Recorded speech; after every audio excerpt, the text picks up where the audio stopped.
The moment she said I wasn't a man, I realized she had already stopped seeing me as a person. It happened on an ordinary Tuesday evening in our living room. The kind of quiet night that should have felt safe, predictable, almost forgettable. Jessica stood by the kitchen counter scrolling on her phone, barely looking up when she spoke, like the words had been waiting there for a while. "You're not a man," she said flatly, not angry, not emotional, just certain, like she was stating a fact about the weather. I remember pausing mid-step, keys still in my hand, wondering if I had misheard her. But she didn't repeat it. She didn't need to. That was the problem. There was no hesitation, no regret, no space for discussion. Just a clean cut through everything we had built over 6 years of marriage. I didn't argue. I didn't ask why. I just stood there in silence, because something in me understood that reacting would only give her more power than she already believed she had. She finally looked up, annoyed that I wasn't responding the way she expected. Behind her, the kitchen light reflected off the marble counter she picked out herself, like she was living in a version of our life where I was just an accessory that had stopped fitting the design. That night should have ended with a fight, but instead it ended with silence, and that silence followed me into the next morning.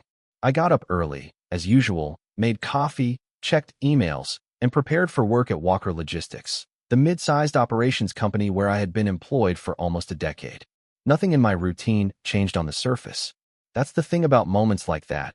They don't explode immediately. They settle first. They sit quietly in the background of everything you do, waiting. Jessica left the house before me, dressed in a sharp blazer, saying she had meetings at her firm, not bothering to kiss me goodbye. It wasn't new, but it felt heavier now. Later that morning, I arrived at the office, a glass and steel building downtown, where everyone pretends not to notice how much control actually runs beneath the surface. Employees nodded as I walked past, some respectfully, some casually, none of them knowing what had been said to me just hours earlier. And then I saw him. Ryan Collins, Jessica's coworker, leaning against the break room counter like he owned the place, laughing at something on his phone. He looked comfortable, too comfortable, the kind of comfort that doesn't belong to someone just doing a job. Our eyes met briefly, and he smiled like he knew something I didn't. I looked away first, not because I was intimidated, but because I was calculating. There are moments in life where anger would be easy, expected even, but something deeper starts forming instead.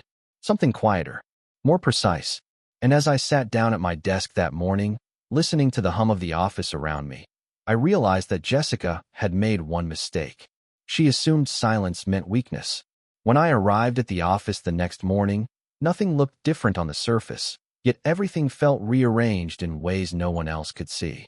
People were still sipping coffee, typing emails, laughing softly in the hallway, carrying on like every other ordinary day inside Walker Logistics. But I could feel a separation between me and all of it, like I had stepped slightly outside the frame of a picture everyone else was still inside. I sat at my desk and opened my laptop, expecting routine reports, shipment schedules, and the usual operational updates. But instead there was a notification waiting at the top of my inbox that I did not recognize at first. It was marked as a system access update, administrative clearance granted, and it was signed with executive authorization. I stared at it longer than I should have, not because I did not understand what it said, but because I did not remember requesting anything like it. Before I could dig deeper, my phone lit up with a message from Jessica. She said she would be late again tonight, another client meeting that ran long, another excuse wrapped in professional language. I did not reply. Instead, I looked up and saw Ryan Collins walking through the glass entrance doors of our building like he belonged there more than he should have. He was not just passing by this time. He had a visitor badge clipped to his shirt and a folder in his hand, moving confidently toward the executive corridor. No one stopped him. No one questioned him. That alone told me more than anything he could have said. I stood up slowly and followed at a distance, not hiding, not confronting, just observing. He entered a conference room where two of our senior managers were already waiting, and through the glass I could see him shaking hands, smiling, speaking as if he had authority in decisions that were not supposed to involve him. Something in my chest tightened, not with anger, but with recognition. This was not random. This was structured. When I returned to my desk, I accessed the internal system again, this time intentionally searching permissions logs, something I had never needed to do before. My credentials opened doors I did not realize existed. Tier 3 clearance. Executive oversight access. Project authorization controls. Each layer I uncovered made less sense on the surface, but more sense emotionally, like pieces of a story I had been living without reading. A confidential file appeared with my name attached as system administrator for a regional operations division that I had never been formally informed about. And then I saw it.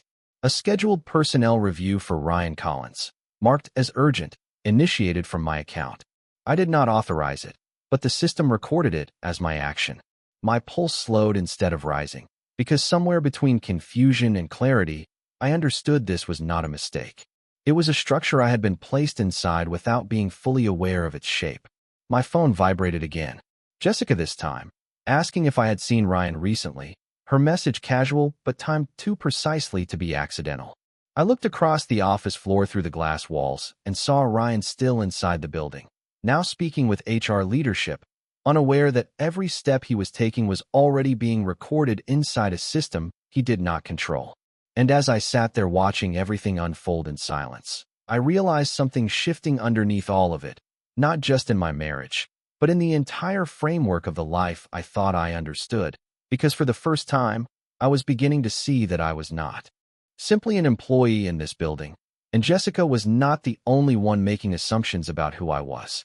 When I stepped away from my desk and moved toward the executive floor, I felt something shift inside the building. It was not fear or confusion, but recognition that the system I had been quietly operating inside was already operating around me at a level I had never been invited to see before. The elevator doors opened with a soft chime, and I stepped in alone, watching the numbers climb toward the top floor where executive decisions were made without noise or explanation. When the doors opened again, the atmosphere changed immediately. The hallway was quieter, colder, more controlled, and every step I took echoed with a kind of authority that did not belong to someone who was supposed to be just an operations manager. I passed glass offices where senior executives looked up briefly and then looked away in a way that suggested recognition. Without permission, when I reached the end of the corridor, I stopped in front of a door labeled Executive Operations Oversight, and for the first time I did not hesitate. I pushed it open and found the head of human resources already standing as if she had been expecting me. She did not speak immediately. She simply handed me a folder with Ryan Collins' name printed across it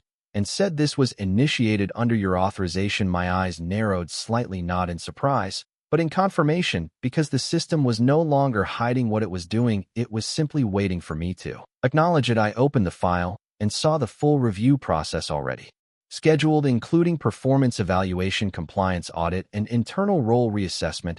And for the first time, I understood that Ryan Collins had already been placed inside a structure that did not depend on personal opinions or relationships. My phone vibrated again. Jessica, this time asking if I had seen Ryan recently, her tone carefully casual, but timed too precisely to be random. I did not reply. Instead, I turned the folder over to the human resources head and said, "Proceed as scheduled." And in that moment, the weight of every assumption Jessica had made about me quietly began to collapse, because while she had been defining me by what she thought I was, I had already been operating at a level she had never seen. And Ryan Collins was about to learn that the silence he had mistaken for weakness was actually procedure in motion, and everything he thought he controlled was already being measured against a standard he did not set. I walked past the glass offices again, not rushing, not hesitating, just aligning everything I had just seen with what I already suspected. This was not a sudden change in power. It was a confirmation of something long prepared behind layers of routine. Jessica sent another message asking what time I would be home tonight.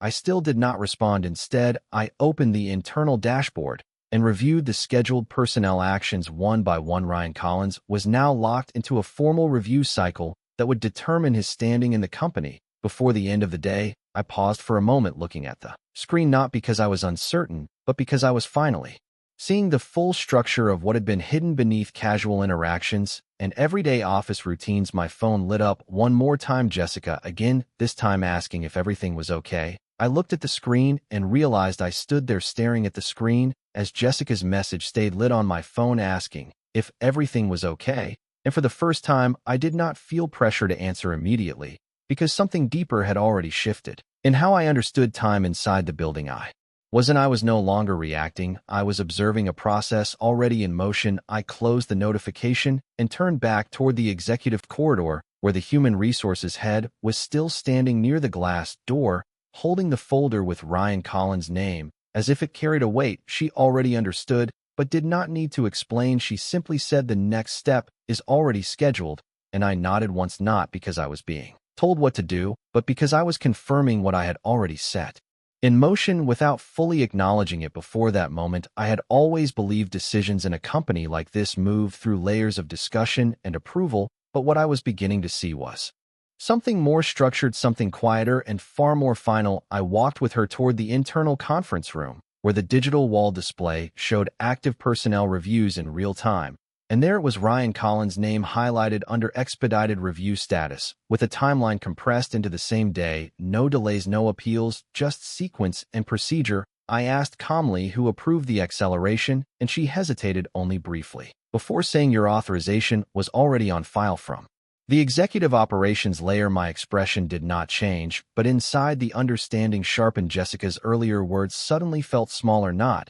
because they were unimportant, but because they had been spoken to someone she no longer fully understood. I sat down in the conference room as HR explained that Ryan had been contacted and instructed to attend a mandatory review meeting within the hour, and that his access permissions had already been partially restricted pending evaluation. I listened without interruption as the system quietly reorganized itself around decisions I had not consciously remembered making yet were clearly recorded as mine. Jessica called again while I was sitting there, this time twice in a row, but I let it ring out because I was watching something more precise unfold on the internal screen. Ryan Collins had acknowledged the meeting request and was now moving toward the executive floor, unaware that every step he took was being logged under compliance observation. I could almost picture his confidence in that moment, still intact, still assuming this was routine HR procedure, still believing his position insulated him from consequences. But what he did not know was that the structure he was walking into had already been adjusted before he even left his desk. I stood up and looked out through the glass wall, where the city stretched beyond the building, and for the first time I understood that Jessica had not just underestimated me, she had misread the environment I operated in entirely. She thought influence was visible and loud, but here it was quiet and procedural and irreversible. The human resources head asked if I wanted to attend the review in person, and I paused for a moment before saying no. Let it proceed as scheduled, because I wanted distance, not emotion. Ryan Collins would not be facing me, he would be facing the system. Jessica sent another message, this time shorter, asking why I was not responding, and I finally looked at the screen and realized she was still trying to communicate with the version of me that no longer existed inside her understanding. And just as I placed the phone face down on the table, the internal system chimed again, confirming that the executive review meeting was now in progress, and Ryan Collins had entered the room, unaware that the next decision would determine not just his role, but the entire framework he thought he belonged to. And in that silence, I understood something final was already underway. The conference room display showed the executive review meeting had officially begun, and I remained seated in silence as the system streamed real-time updates across the glass wall interface, each line of text confirming that Ryan Collins was now inside a formal evaluation process that had already been set beyond the point of casual reversal.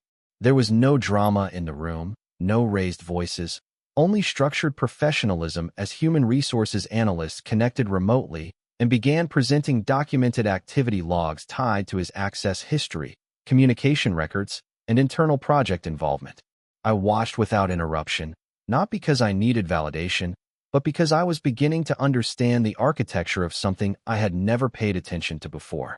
Jessica called again, this time leaving a voicemail instead of a message, her tone tighter, asking why I was not responding and mentioning Ryan's name directly, as if trying to pull me back into a version of reality I no longer fully occupied. I did not listen to it immediately.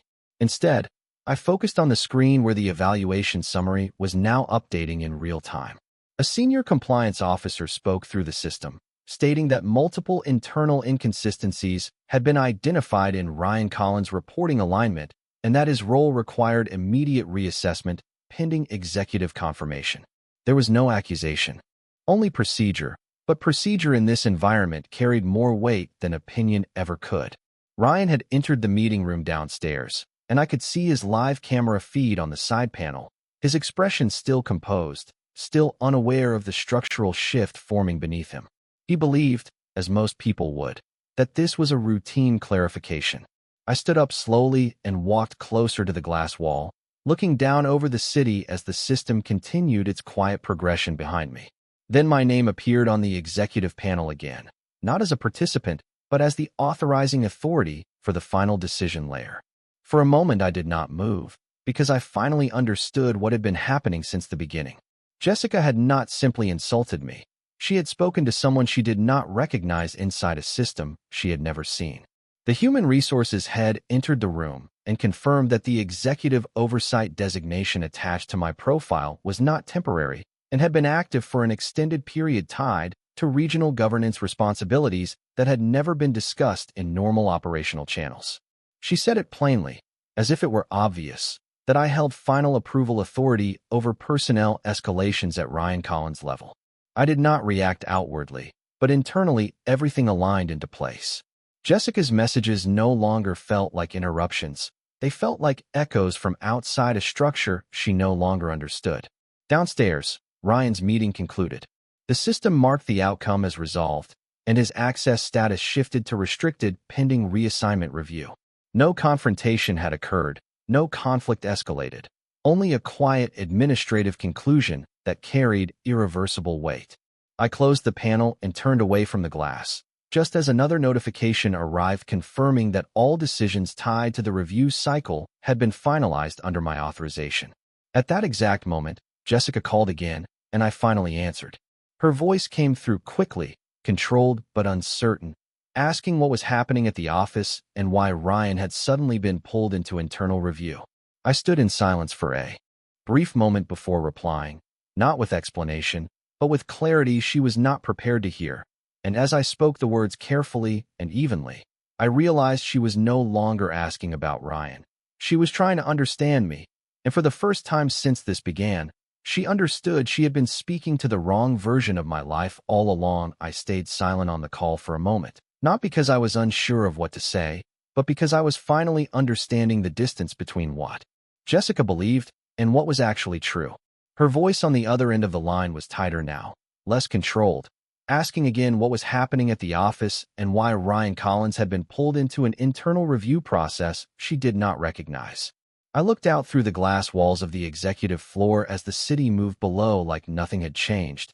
Then I answered calmly, telling her that nothing was happening outside of standard procedure, that everything she was seeing was already in motion long before she decided to ask questions. There was a pause on her end, the kind of silence that carries weight when certainty begins to fracture. She asked me where I was, and I told her I was still at work. That answer seemed to unsettle her more than anything else. I could hear movement in the background of her call, subtle at first, then faster, as if she was no longer sitting still. She said she did not understand what I meant by procedure, and I told her she did not need to understand it yet. That was when the line went quiet again, and I realized she was no longer just asking about Ryan. She was trying to rebuild her understanding of me in real time. I ended the call without drama and placed the phone face down on the table. The human resources head entered the executive room shortly after and confirmed that the review process had moved into final confirmation stage, with all departmental approvals already aligned under executive oversight. She hesitated before adding that my authorization signature had been the final validation point for closure.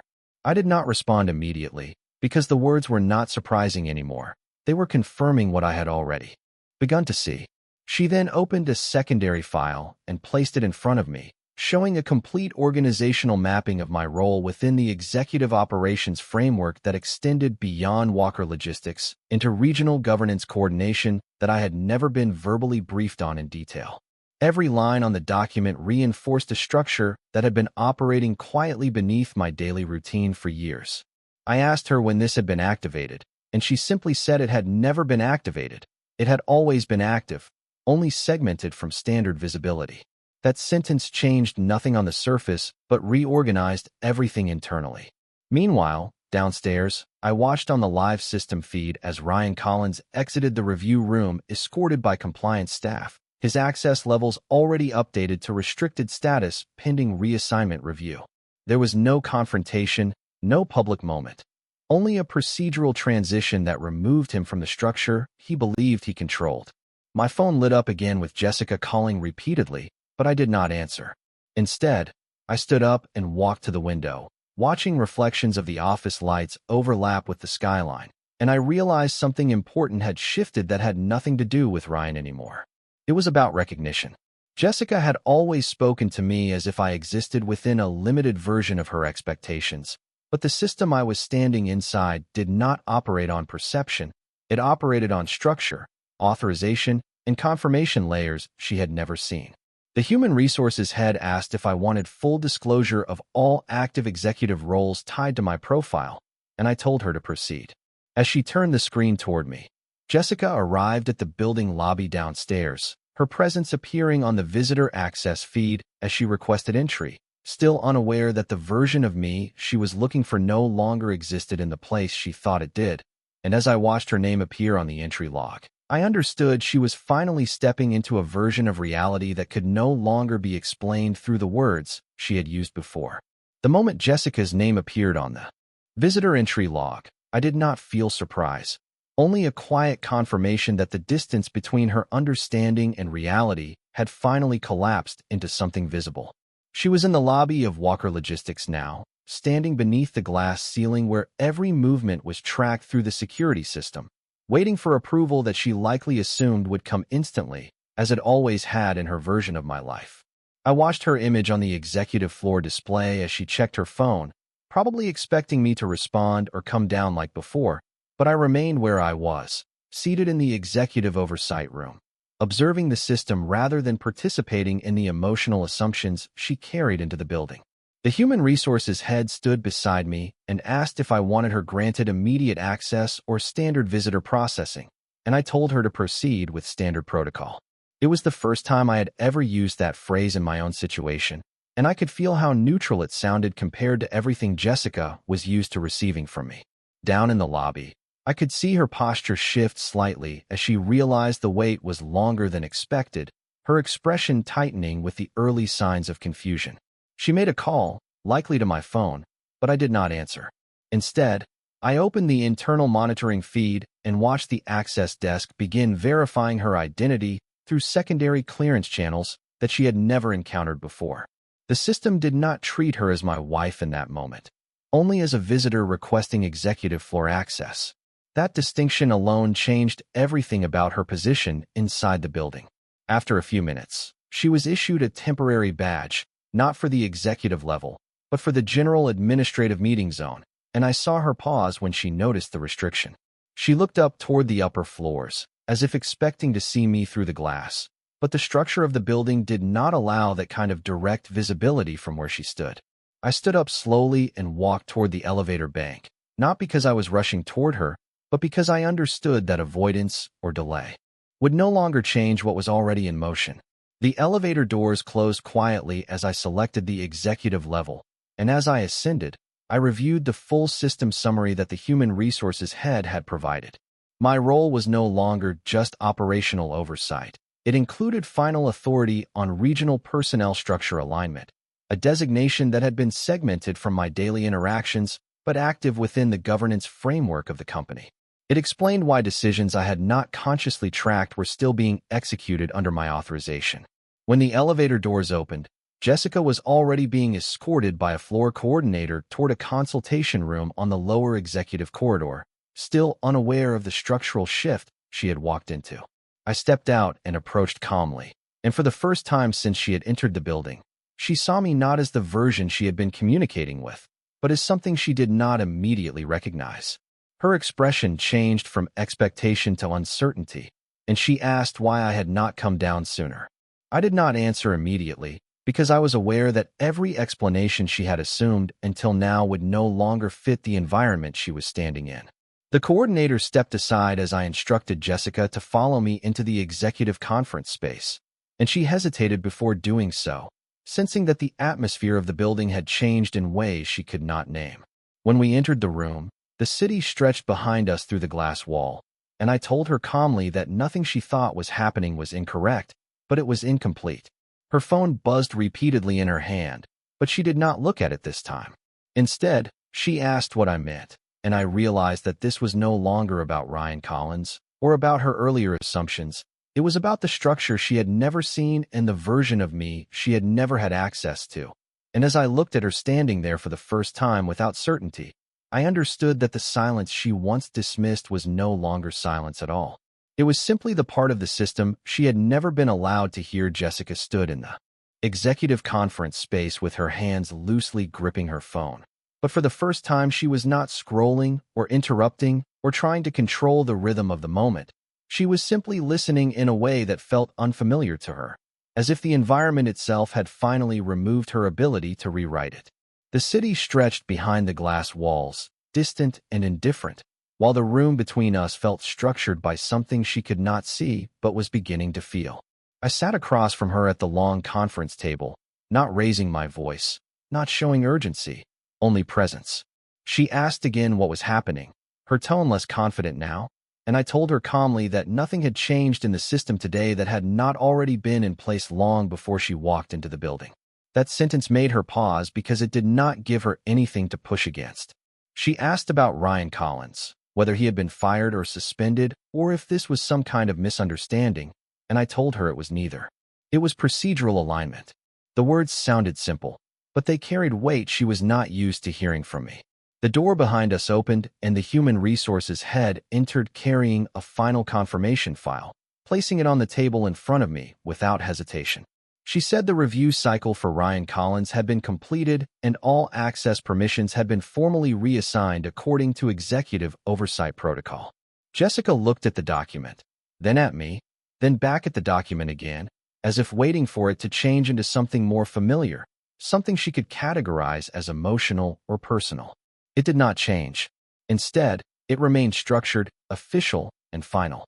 She asked me what my role was in all of this, her voice quieter now, less certain, and I finally answered her fully, telling her that what she thought my position was inside this company was only the visible portion of a much larger framework she had never seen.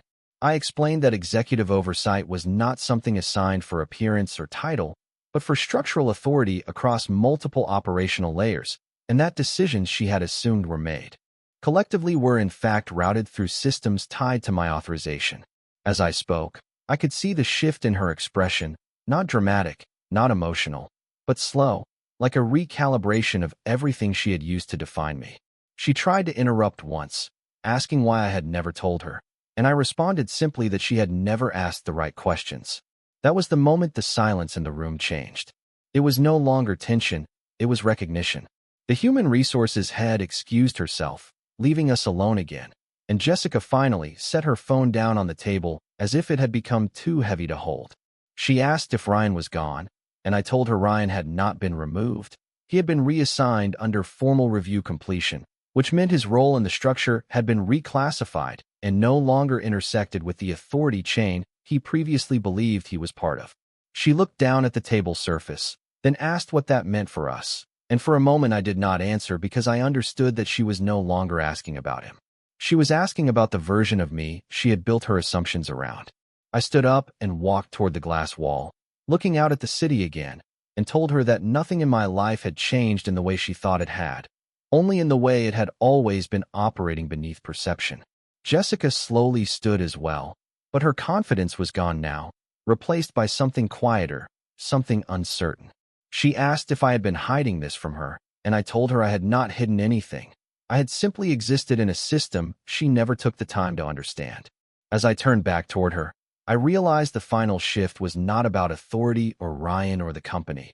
It was about understanding, and for the first time, she was seeing me without the filter she had used to define me. And in that silence between us, she finally understood that the silence she once mistook for weakness had never been silence at all. It had been structure waiting to be seen. The silence in the executive conference room did not break immediately after Jessica stopped speaking. It expanded, filling every corner of the space until it felt like the building itself was holding still to listen. Jessica stood near the table now, her posture no longer defensive but uncertain, as if she was trying to find a version of me that still matched the one she had constructed in her mind. I remained calm, looking at her without urgency, because there was nothing left to prove in the way she expected. The human resources head had already left the room, closing the door behind her, leaving only the city beyond the glass and the final weight of completed decisions between us. Jessica finally spoke again, her voice quieter now, asking what happens next, not to Ryan, not to the company, but to everything she thought she understood about me. I told her that nothing was happening next because nothing had suddenly changed. Everything she was reacting to had already been in motion long before this moment. She was simply seeing it now for the first time. She looked down at the table, then at her hands, as if trying to stabilize something internal that no longer had reference points.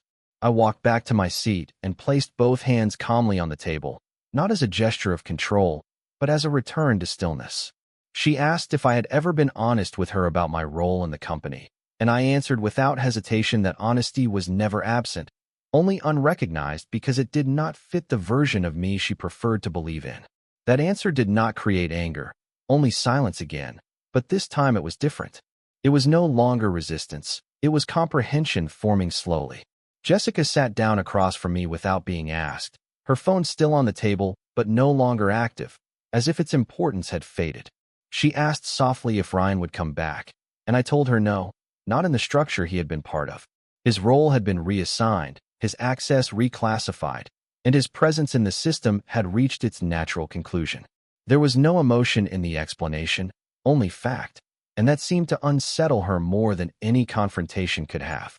She leaned back slightly in her chair, looking toward the glass wall where the city moved as if unaffected by anything happening inside the room. After a long pause, she asked what all of this meant for us, and I told her the truth that had been forming since she first spoke, without seeing me clearly. I said it meant she had been living beside a version of me she never fully acknowledged, and now she was finally seeing the structure behind it. Her expression changed again, not sharply, but in stages, like layers being removed one at a time. She asked if I had built this distance intentionally, and I told her distance was never built. It was simply revealed when perception changed. The room remained still, but the meaning inside it had completely shifted.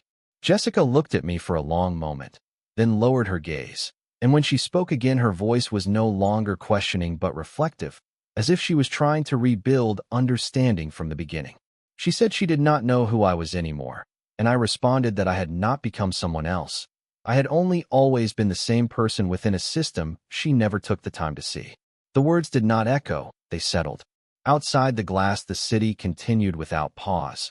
But inside the conference room everything had reached a point of completion that required no further explanation. Jessica finally stood, not in anger, not in resistance, but in quiet acceptance that something fundamental had already resolved itself before she arrived. As she looked at me one last time, there was no confrontation left, only recognition that the version of certainty she had relied on no longer matched the reality she was standing in, and in that final moment, the silence between us no longer carried confusion, it carried understanding that nothing would return to what it was before, because what had been revealed could no longer be unseen.